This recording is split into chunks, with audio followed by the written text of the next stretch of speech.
Os pontos de Fernando Lima.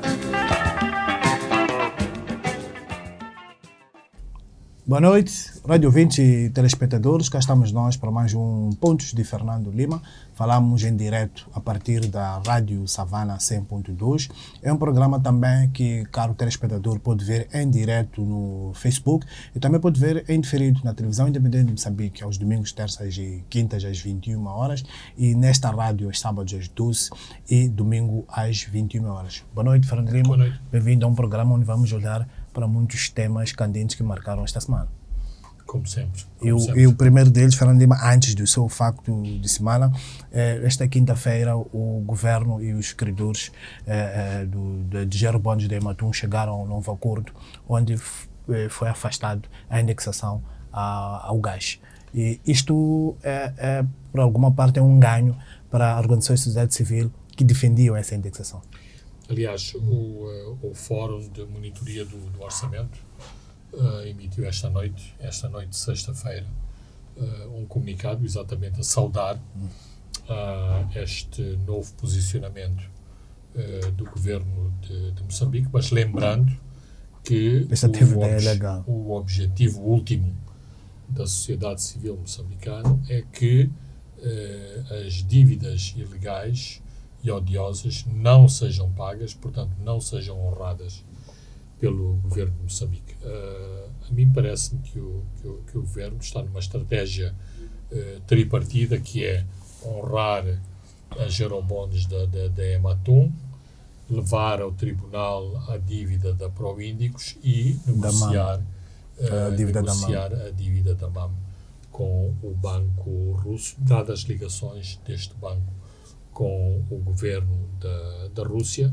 Aliás, o Presidente da República deve visitar no mês de agosto a Rússia e este assunto, embora não seja parte central das conversas do governo de Moçambique, certamente que estará na agenda da diplomacia moçambicana, uma vez que, inclusivamente, no passado se veiculou em círculos restritos da possibilidade de setores económicos russos comprarem ou recomprarem toda esta dívida moçambicana. E o Fernando Lima dizia que a estratégia é tripartida, negociar a Ematum e também a MAME e levar para o tribunal a Proíndicos, é que é o patinho feio destas dívidas. Não só a Proíndicos é o patinho feio, como em toda a narrativa destas dívidas, tudo começou com a Proíndicos. Portanto, a Proíndicos foi o pontapé de saída, digamos assim, em termos grosseiros, de todo este projeto de segurança marítima, e o pretexto da frota atuneira surgiu não para comprar barcos de atum, mas para juntar mais capital à Proíndicos, e por arrastamento veio a MAM, que formalmente é uma empresa de infraestruturas navais, mas que surgiu da possibilidade de se juntar a este projeto mais dinheiro, não vindo do Crédito Suíço, mas vindo de um banco russo que já tinha emprestado dinheiro em condições muito favoráveis para o governo de Angola. Este é o acordo que provavelmente será objeto de algumas notas do Presidente da República amanhã, sábado, na conferência dos doadores. Fernando Lima, vamos agora ao seu facto de semana, 1 ano sem abates de elefantes no Niassa. Bem, se essa notícia for verdade e se tiver credibilidade, são muito boas notícias. Claro que eu estou consciente dos setores que em Moçambique olham com cinismo para estas questões e dizem: lá estão aqueles que falam dos elefantes e parece que não se preocupam com os moçambicanos, nomeadamente com os 700 moçambicanos que morreram no ciclone Idai. Mas mais e mais toda a preservação da fauna em Moçambique e não só, é um legado muito importante e é uma responsabilidade dos governos, não só porque representam enormes potenciais em termos de atração de turismo para Moçambique, mas também porque é uma responsabilidade de nós que vivemos nesse país e neste momento, deixarmos às gerações vindouras toda uma biodiversidade e todo um ecossistema o menos tocado possível. Quer dizer, fica um pouco embaraçoso que a nossa geração é a geração em que desapareceram os leões, os elefantes e outras espécies de Moçambique. Se passarmos para Angola, por exemplo, até há poucos anos pensava-se que a palanca gigante tinha sido extinta. Ora, a palanca gigante é o próprio animal símbolo, do país, ou seja, a Companhia Aérea de Bandeira tinha no seu símbolo um animal que estava extinto, que os angolanos só podiam olhar em fotografias e em filmes do passado. Ora, eu espero que em Moçambique, e por muitas décadas, as pessoas possam não só ver filmes sobre elefantes, mas possam ir às nossas reservas para verem os animais. Penso que finalmente este governo tem feito um esforço notável na luta contra a caça furtiva. Penso que este governo se apercebeu da importância cinegética das espécies animais que existem em Moçambique. Eventualmente não está a fazer tudo. Eventualmente continuamos a ter todo este problema, por exemplo, aqui no Sul, em relação às cumplicidades no abate do rinocerontes, quer do lado moçambicano, mas, sobretudo, do lado sul-africano, e a partir de caçadores que saem de Moçambique, de Massingir, de Magude, da Moamba, mas há um esforço ao extremo de se ter colocado uma unidade especial da polícia na reserva do Niassa. Portanto, a ser verdade que há um ano que não há abates de elefantes no Niassa, é uma boa notícia, embora se há muito menos elefantes, também é mais difícil abater esses elefantes, quando em cerca de pouco mais de 5 anos se registou um abate de cerca de 10 mil elefantes naquela reserva, o que é uma verdadeira carnificina. Muito bem, Fernando Lima, vamos ao nosso primeiro tema que elencamos para este programa, é o recenseamento eleitoral. Depois também vamos olhar para a Conferência dos Doadores na Beira e também o governo de Cyril Ramaphosa, que é um tema internacional aqui da região da África Austral. Fernando Lima terminou nesta quinta-feira o orçamento eleitoral, mesmo com todas as trapalhadas, apelos da sociedade civil, partidos da oposição, nomeadamente Renamo e MDM, para que se prorrogue os prazos, nada aconteceu. Vamos às eleições com uma mancha no processo eleitoral e também se recupera o discurso da fraude que nos habitou. É tipo uma equipa de futebol que vai jogar sob protesto. Praticamente, ou seja, quer-me parecer que a coligação CNS-TAI não aprendeu nada com os resultados das eleições autárquicas de outubro do ano passado, em que estas duas instituições saíram muito manchadas ao longo de todo o processo, e vamos ter um recenseamento onde franjas importantes do potencial eleitorado moçambicano não tiveram a possibilidade de se registar mais, com esta dúvida que se foi adensando ao longo de cerca de mês e meio que durou o recenseamento, de que os bolsos ou as bolsas de não recenseamento derivam de um mapeamento com intenções políticas para não para não se registar em determinados locais do país onde se pensa que o eleitorado tem maiores simpatias pela oposição. Ora, só a simples suspeição de que o STAI tem uma visão politizada sobre este assunto é muito mau, porque exatamente o STAI e os seus técnicos devem trabalhar para afastar completamente este tipo de suspeição. E, sobretudo nesta última fase, criou-se claramente uma grande crispação entre as organizações que fizeram a observação do recenseamento e o STAI, porque sistematicamente o porta-voz do STAI aparecia a dizer que estava tudo organizado, que estava tudo a funcionar, e depois quer a média,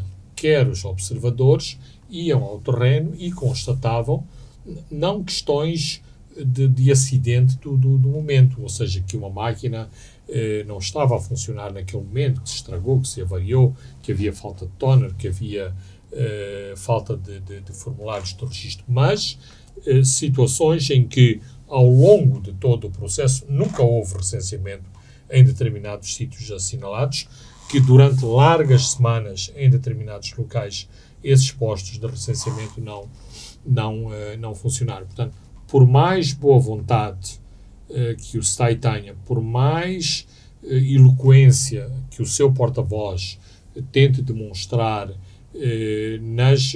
no apresentar de dados do trabalho do STAI, fica muito, muito difícil de acreditar que isto seja verdade, com as evidências que vêm dos observadores que foram colocados. Mas nesta quinta-feira, Fernando Lima, assistiu-se ao fenômeno de última hora, muito habitual entre nós, os moçambicanos. Por exemplo, o boletim de processo político do CIP relatava alguma afluência em alguns postos da província da Zambésia, Manica e Tete. Este não é um argumento também para o STAI, o CNE, dizer que as pessoas que não foram recenseadas a tempo e hora? Bem, eu tenho também muitas dificuldades em aceitar este tipo de atitude. Ora, se os postos estão disponíveis para as pessoas irem lá, na maior parte dos casos, durante 46 ou 47 dias, parece-me bizarro que só no último dia as pessoas se preocuparam a ir fazer o registro e depois aparecem nas câmaras da televisão a dizer que num determinado posto não havia formulários para se fazer o registro. Eu não tenho nenhuma, digamos, paliativo a fornecer a estes eleitores frustrados, porque tiveram muitos dias para se recensear. Mas a questão não se prende com os eleitores de última hora. Me parece uma atitude permanente e ao longo de todo o processo de se preterirem deliberadamente determinados locais. Mas outra questão de que o STAI tem sido questionado é da falta de vontade em acreditar observadores, acreditar jornalistas, prestar declarações atempadamente para a comunicação social. Portanto, parece que o STAI está numa guerra contra entidades que deviam ser os principais parceiros do STAI neste processo. Ora, se o STAI quer uma boa publicidade e tem toda a necessidade de ter boa publicidade, boa imagem, que está a tentar fazer um processo transparente, não me parece correto esta atitude extremamente arrogante por parte de quase criancinhas, porque a maior parte destes brigadistas formatados, eu não sei se vêm do JM ou se vêm de um determinado partido político, tem uma super arrogância em não querer falar para a comunicação social. Será que nas suas formações receberam instruções de que não deviam. Eu não acredito que isto seja verdade. Portanto, aquilo que eu penso é que há uma formação, digamos, oficial, em que não há, nem poderia haver este tipo de instruções, e depois há uns comissários políticos paralelos que dão depois instruções a determinadas pessoas, ou a um determinado grupo de pessoas, para terem determinados processos. Aliás, durante as eleições, e eu tive a oportunidade, ou tenho tido a oportunidade de testemunhar isto sistematicamente, há pessoas não identificadas que permanecem junto às mesas de voto e que sistematicamente, ao longo do dia da votação e da eleição, dão instruções aos responsáveis das mesas de voto sobre diversos procedimentos. Ora, estes procedimentos são irregulares, estas pessoas não identificadas não têm nenhum poderes, nem sequer deviam estar em contacto com os chefes das mesas de voto para darem instruções a estas pessoas. Mas isto tem-se verificado sistematicamente. Para fecharmos este tema, Gaza foi a estrela do recenseamento e, como prêmio, ganhará mais assentos e também pode se tornar no terceiro maior círculo deste país. Há essa pressuposição. Eu vou esperar para ver, para não aumentar o coro dos céticos em relação à questão dos maiores círculos, ou dos círculos que mais aumentam nos seus assentos, como sendo Cabo Delgado e Gaza. Mas a acontecer este fenómeno, ele terá que ser claramente escrutinado para, de facto, se apurar o que é que faz que o ADN dos moçambicanos de Gaza e de Cabo Delgado seja completamente diferenciado das características dos eleitores moçambicanos nas outras oito províncias. Muito bem, Fernando, vamos à Conferência de Doadores na Beira, que começou hoje. Foram basicamente reuniões técnicas e preparativos para o encontro da manhã, que será dirigido pelo chefe do Estado, onde formalmente serão anunciados os desembolsos. Já há alguns números que vão saindo, já há alguns apoios que vamos tendo conhecimento, mas são números ainda não suficientes para termos uma imagem de que atingiremos os 3,2 mil milhões de dólares que são pretendidos. Mas o primeiro-ministro, no fecho da reunião de hoje, apelava para que o intervalo entre os anúncios e o desembolso seja o mais curto possível. Sim, é importante essa urgência, porque há mais de um milhão de pessoas carenciadas e diretamente afetados pelo Idai e também pelo Kenneth. Eu tenho sérias dúvidas que este número de 3,2 mil milhões vai ser atingido.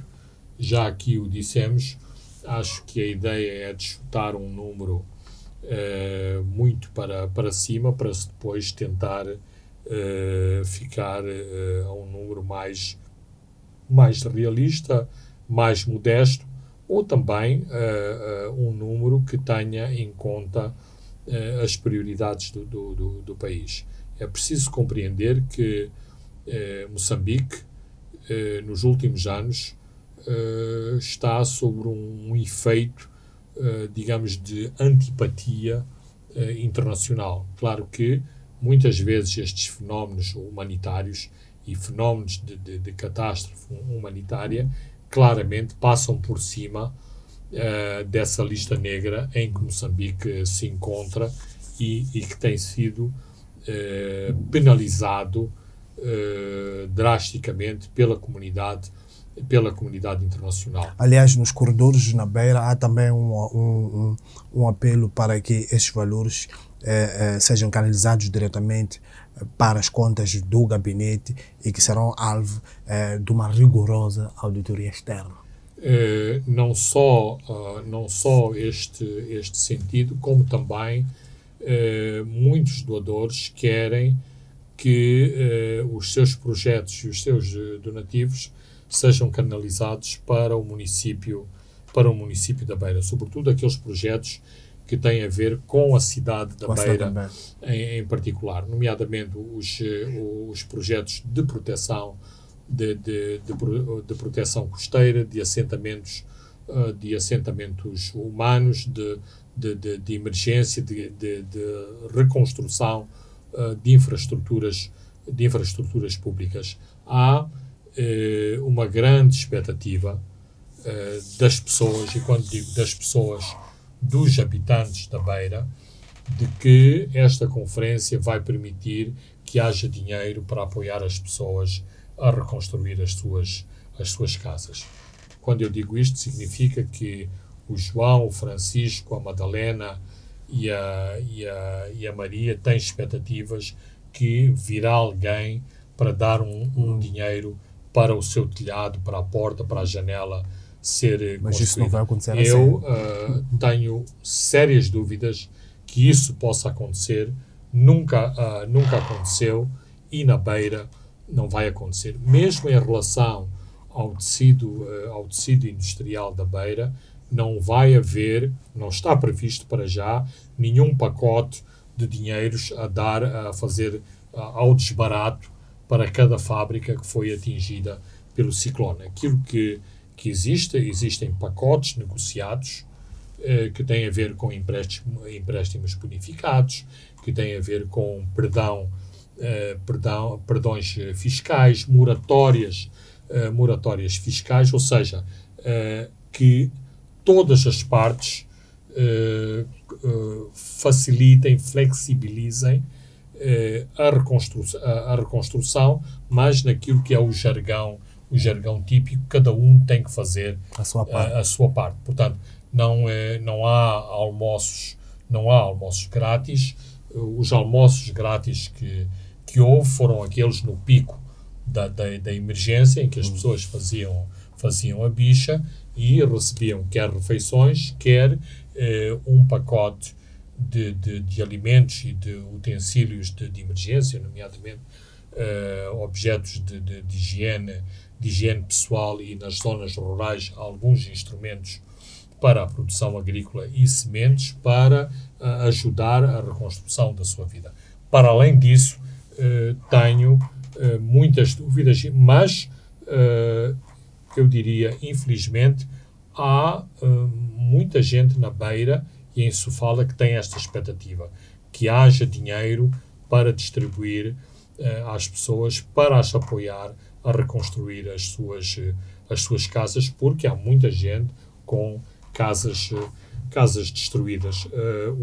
A última avaliação não é uma avaliação de 90%, mas a última avaliação feita na cidade, na Beira, estima que 70% das casas, das habitações e das infraestruturas da Beira sofreram algum tipo de dano durante o ciclone. Ora, 70%, independentemente de 90%, 70% é um número assustador. Significa que em qualquer casa de beirense ou de pessoas dos arredores, houve alguma coisa que danificou aquela casa. Ora, todos estes danos têm um custo e claro que os custos são mais penosos, são mais difíceis para as pessoas de baixa renda, mas são as pessoas de baixa renda que vivem em habitações mais precárias que tiveram maiores prejuízos, ou seja, muitas destas pessoas de baixa renda e de casas precárias, pura e simplesmente deixaram de ter casa.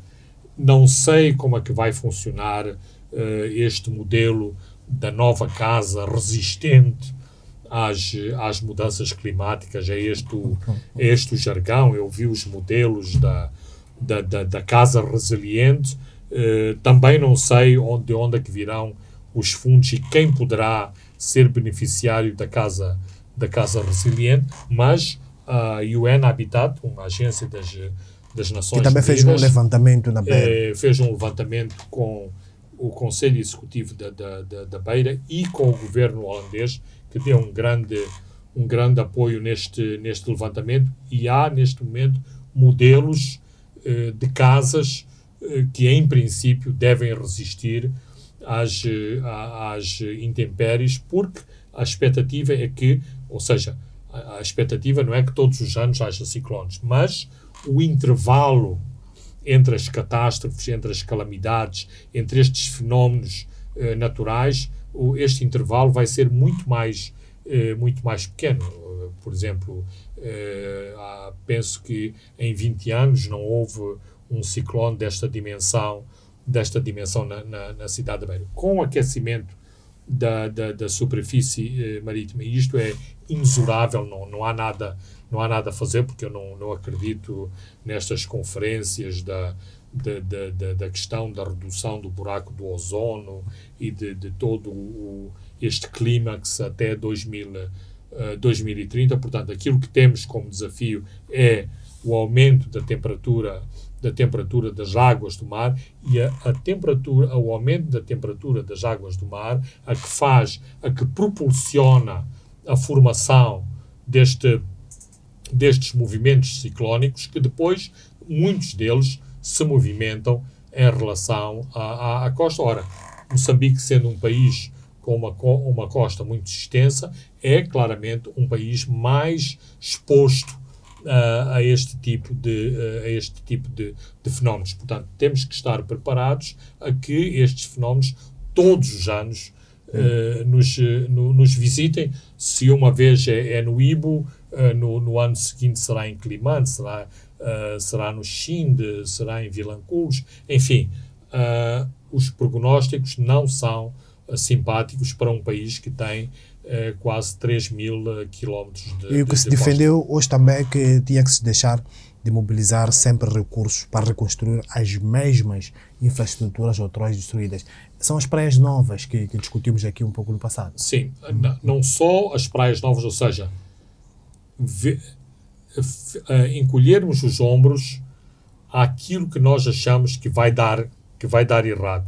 Mas não só. O FMI veio levantar outro problema que também é extremamente importante e é estruturante. Ou seja, se nós, no nosso orçamento de despesas e receitas, há uma série de previsões, temos que começar também a termos previsões sobre estas catástrofes naturais, e depois, não é depois do ciclone, depois da tragédia, depois da catástrofe, vir dizer não atingimos as metas porque houve estes fenómenos. Ou seja, não podemos ter números simbólicos alocados a todo este tipo de catástrofe. Temos que ter números mais realistas, e números mais realistas que são traçados a partir das próprias matrizes que estes desastres nos possibilitam. Ou seja, não é preciso ser teórico em relação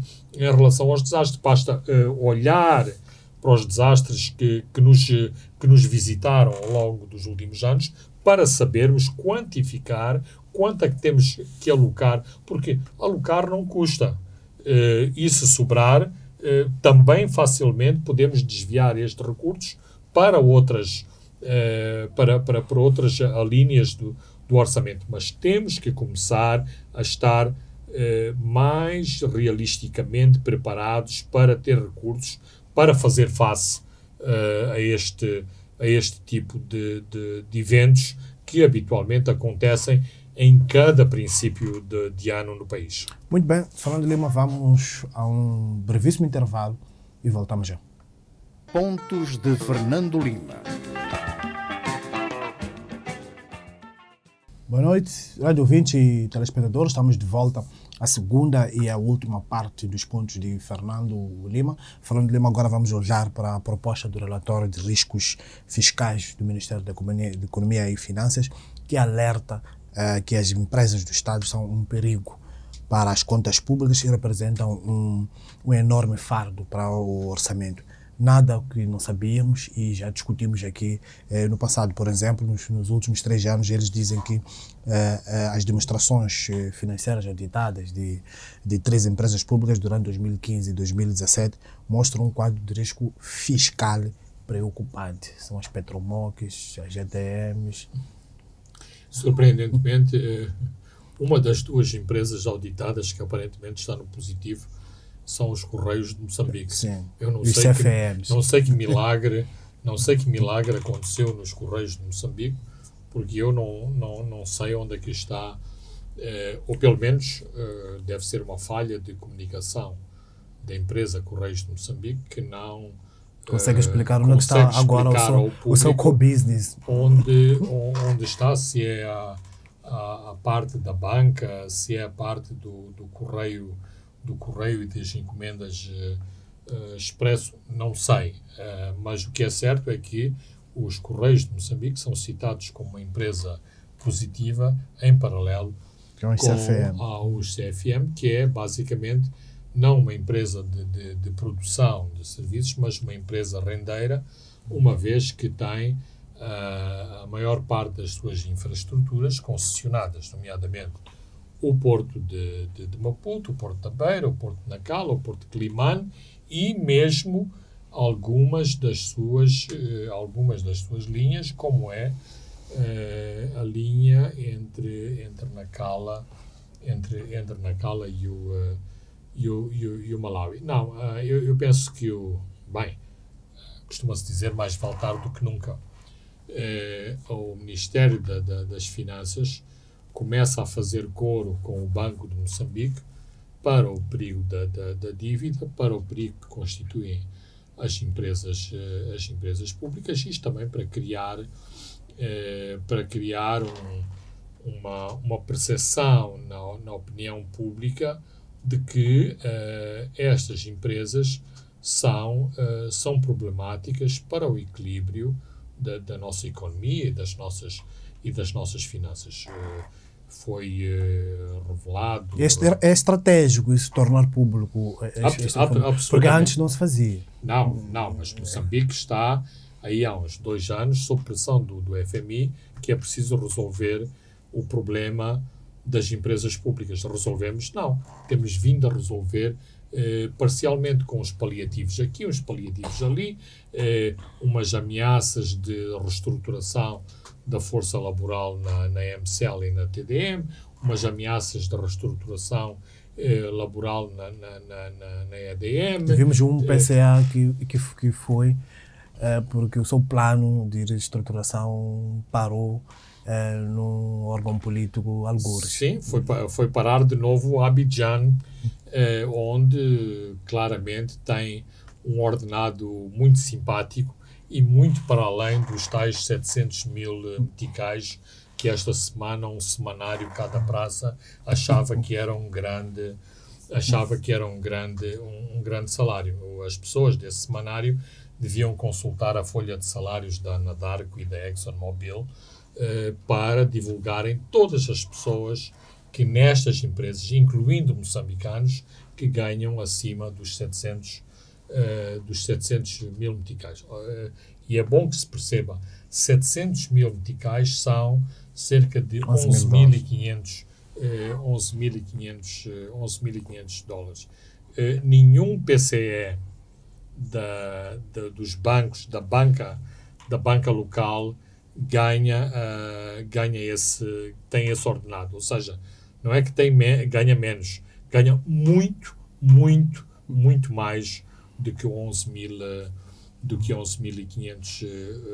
E a questão é a seguinte: isto é um apelo populista. Eu não fico preocupado que uma pessoa ganhe 11.500 dólares. Primeiro, eu não ganho isso e não bato com a cabeça na parede por não ganhar 11.500 dólares. Mas, se essa pessoa que ganha 11.500 dólares conseguir pôr a Companhia Aérea Nacional a andar, a sair do vermelho, a ser uma empresa lucrativa, a ser uma empresa competitiva, eu não só lhe dou os $11.500 como lhe duplico o seu vencimento. Hoje, no mundo dos negócios, no mundo capitalista, a maior parte dos executivos ganha por objetivos, tal como os futebolistas.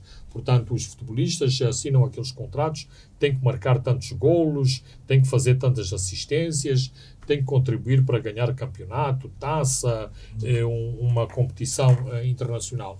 Os executivos das grandes empresas também assinam contratos por objetivos em que têm que chegar ao fim do ano, têm que ter determinados resultados de tesouraria. Aliás, já lá vamos ao governo sul-africano, em que o presidente Cyril Ramaphosa tornou público que cada um dos ministros vai assinar um contrato com ele por objetivos e, se não chegarem a esses objetivos, medidas serão tomadas. Portanto, até nos governos, as regras corporativas, porque isto começou ao nível das empresas, até estas regras estão a ser passadas para os governos, que têm muito mais balizas de natureza política. Mas, e para não alongar muito este tema, ao mesmo tempo que estamos a ver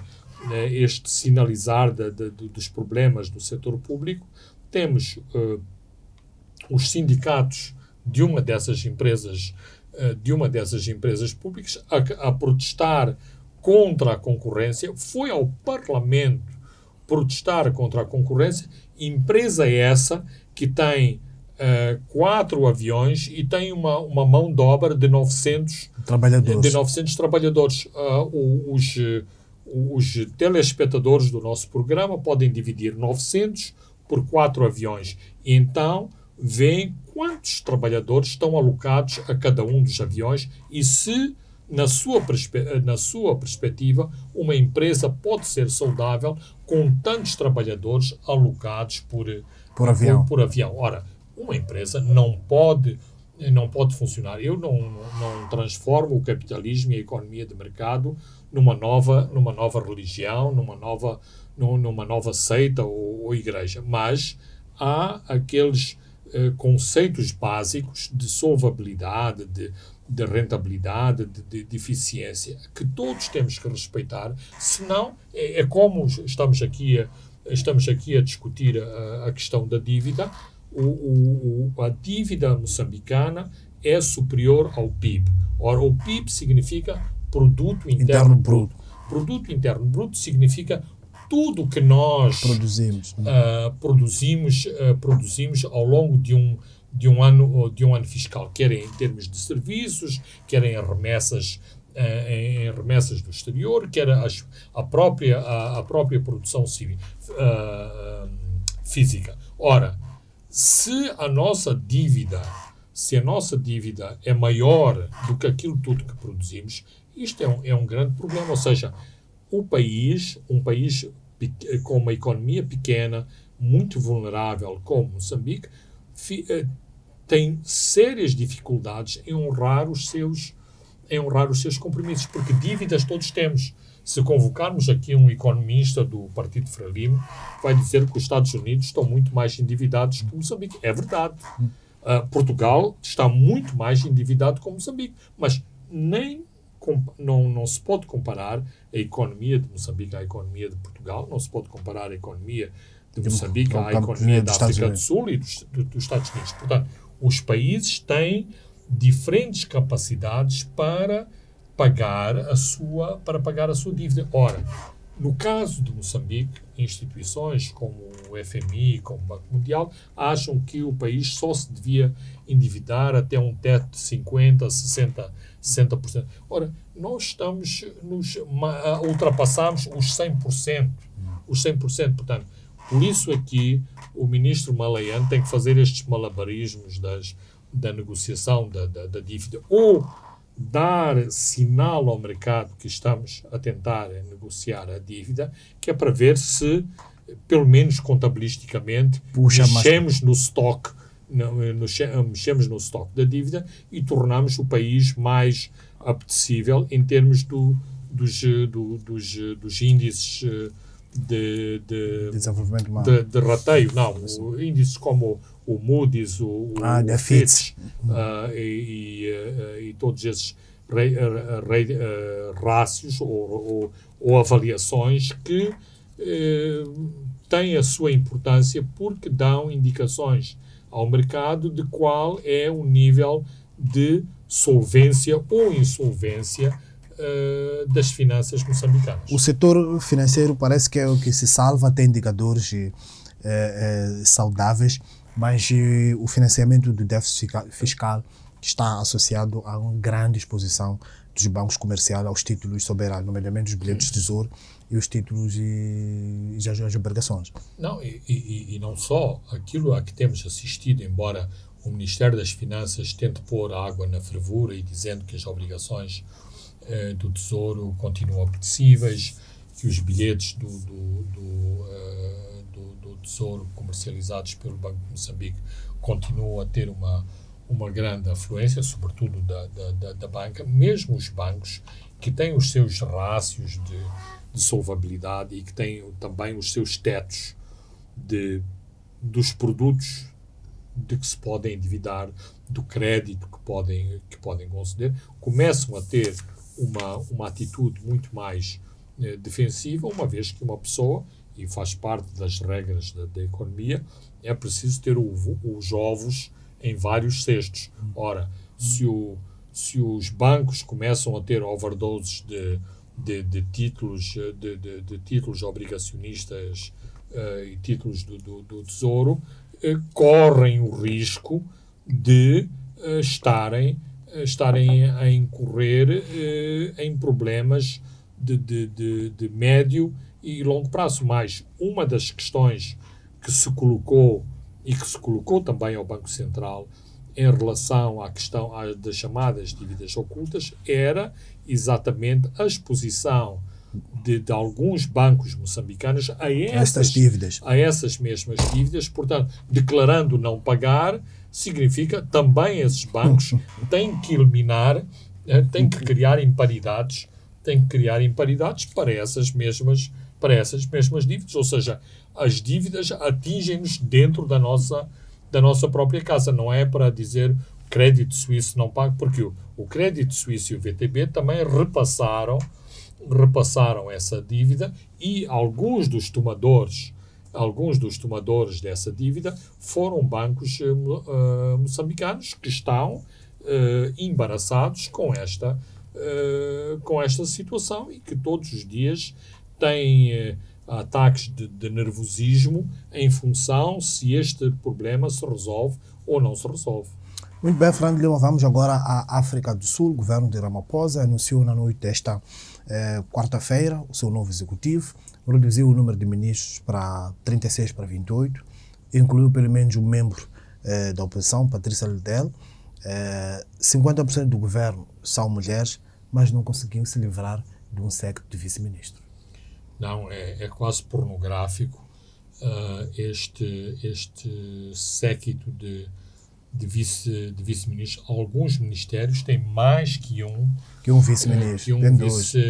Que um vice-ministro, e aquilo que muitos analistas colocaram será mesmo que estes ministérios precisam de ter todos estes vice-ministros, ou isto faz parte de uma cultura clientelista enraizado no seio do ANC e que Cyril Ramaphosa não conseguiu afastar, não conseguiu cortar e teve que cortejar. Ou seja, tenho a liberdade para avançar em determinada direção, mas eu tenho que, distribuir presentes às várias fações do meu partido. Aliás, o ANC não é bem um partido, é uma frente com tendências, muito multifacetado, porque as tendências têm conotações políticas, sindicais, de género, étnicas, enfim, todo um grande mosaico que Cyril Ramaphosa teve que satisfazer ao distribuir todos estes locais, porque no fim do dia tudo isto é uma fatura para o Ministro das Finanças que tem que pagar. Às vezes as pessoas dizem, mas esse argumento do carro, do telemóvel, da conta de água e luz parece muito populismo. Bem, não deixam de ser contas que é preciso pagar. E a questão que deve-se colocar no fim do dia é: será que o governo fica mais eficiente com este séquito de ministros? E mais, a África do Sul, sendo o país farol da nossa região, também manda sinais para os países da região, o que significa que também em Moçambique nos devemos questionar se precisamos de todos estes vice-ministros. Uma das coisas decorrentes da existência de vice-ministros são muitas das guerras domésticas nos ministérios sobre o protagonismo do ministro e do vice-ministro. Para além, depois de todos os problemas de mordomias e desinteligências e do diz que diz. Portanto, aquilo que se pensou que seria um ganho, a chamada mais-valia do Ministério de ter o vice-ministro, aumentou-se uma gordura no aparelho de Estado. E o mesmo se aplica, e aliás, o mesmo prisma de análise se aplica na África do Sul. Não era necessário todos estes vice-ministros. Os diretores gerais, os secretários permanentes existem exatamente para libertar os ministros da burocracia e fazer com que os ministros sejam essencialmente os políticos desse processo. Do processo. Falando de sinais, Fernando Lima, a nomeação da Patrícia de Lille, que veio de um partido novo que criou o CODE depois de ter abandonado a Aliança Democrática. Afinal, de Lille foi a antiga presidente do Conselho Municipal da cidade de Cabo. Também é um sinal que lança para nós o recado que é inclusão nesse debate que nós já temos aqui. Claramente, e assim, a Patrícia de Lille não é uma pessoa qualquer. A Patrícia de Lille é uma veterana das lutas políticas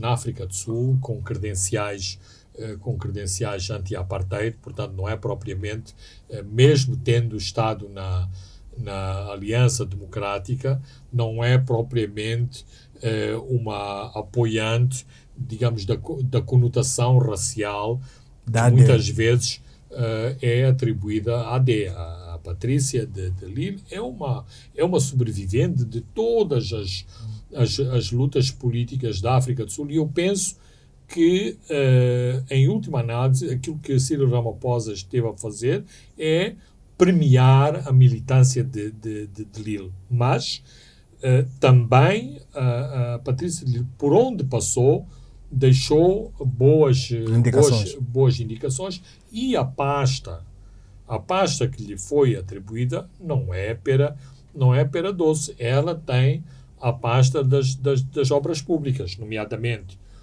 fazer o delivery, ou seja, desenvolver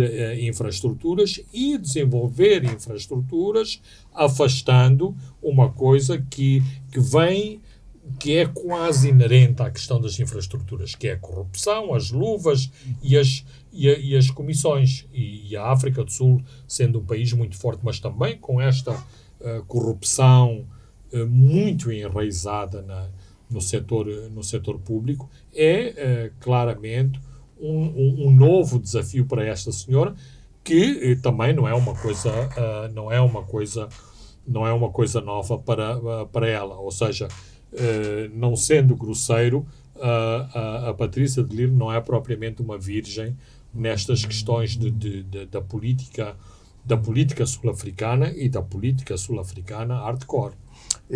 Contra a vontade da Central Sindical COSATU e também do partido EFF de Julius Malema, Ramaphosa manteve nas finanças e nas empresas públicas Tito Mboweni e Pravin Gordhan. Ora, aqui está mais outra questão que podemos tirar lições, portanto, para a fronteira deste lado. Pravin Gordhan tem que fazer o saneamento das empresas públicas, onde está a corrupção, onde estão as gorduras, onde estão as ineficiências, e Tito Mboweni, que dizem que é um moçambicano naturalizado sul-africano, nas finanças, exatamente para cortar duro e ter mão pesada sobre as derrapagens das finanças públicas. Não é possível transmitir sinais positivos aos mercados, aos investidores, se não houver pessoas de confiança nestes setores, e o governo da África do Sul precisa muito de investimento privado, investimento estrangeiro, e dar um sinal de confiança. Mas, mesmo na administração Zuma, sabemos de como Pravin Gordhan veio para o governo tipo bombeiro de serviço, que houve uma revolta quase do setor empresarial quando houve o escândalo do Nene, da captura de Estado pelos Guptas. Portanto, o Pravin Gupta não é só uma boia de salvação para o Ramaphosa. Já no anterior governo tinha sido utilizado como bombeiro, como boia de salvação, e eu espero que tenha um muito bom desempenho. E logo a seguir a esta nomeação do governo, Rand valorizou 0,5%. Terá a ver com a nomeação destes dois ou na globalidade do governo? Eu penso que na globalidade, no sinal que a globalidade da composição da nova equipa de Ramaphosa deu aos mercados, e sobretudo com a indicação destes dois, que claramente eram apontados como os maus da fita pelo IFF e pela COSATU. Significa, este presidente não teve medo de afrontar a oposição à esquerda e o poder dos sindicatos, e os sindicatos na África do Sul são muito, onde ele muito também fortes. saiu. Sim, o Cyril Ramaphosa, passa a ironia, hoje é um dos grandes homens de finança da África do Sul, um grande proprietário, um multimilionário, mas a sua carreira política e a sua militância começou exatamente nos sindicatos, mas fez muitas outras coisas, nomeadamente ele é um dos pais da nova Constituição da África do Sul, que negociou com o antigo regime do Apartheid, portanto, defendendo os posicionamentos do ANC. Para fecharmos, os Estados Unidos formalmente pediram a Pretória para reconsiderar a decisão que tomou de extraditar Manuel Cheng para Moçambique. É prioridade para os Estados Unidos julgar Manuel Cheng nos Estados Unidos?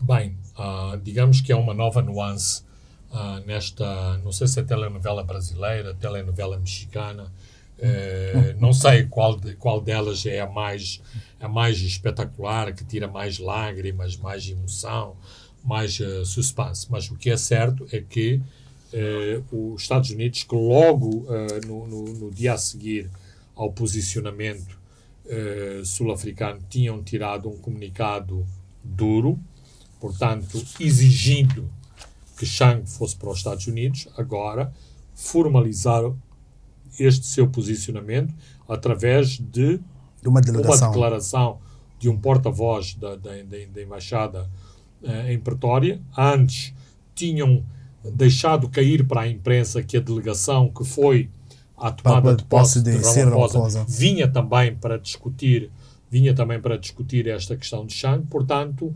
digamos que claro que em Moçambique este assunto assume uma maior relevância, mas em termos da administração americana, este assunto também preocupa as autoridades americanas e claramente terá os seus efeitos e os seus impactos junto das autoridades sul-africanas. Muito bem, Fernando Lima, chegamos ao fim de mais um programa onde comentamos sobre este novo acordo entre o governo moçambicano e os credores dos títulos da Ematum. Olhamos para a Conferência do Adouro que está a acontecer hoje e amanhã na cidade da Beira. Comentamos também sobre o recebimento eleitoral que terminou nesta quinta-feira. Eu sou Francisco Carmona, André dos Santos se encarregou da parte técnica. Boa noite, até de hoje há 7 dias. Pontos de Fernando Lima.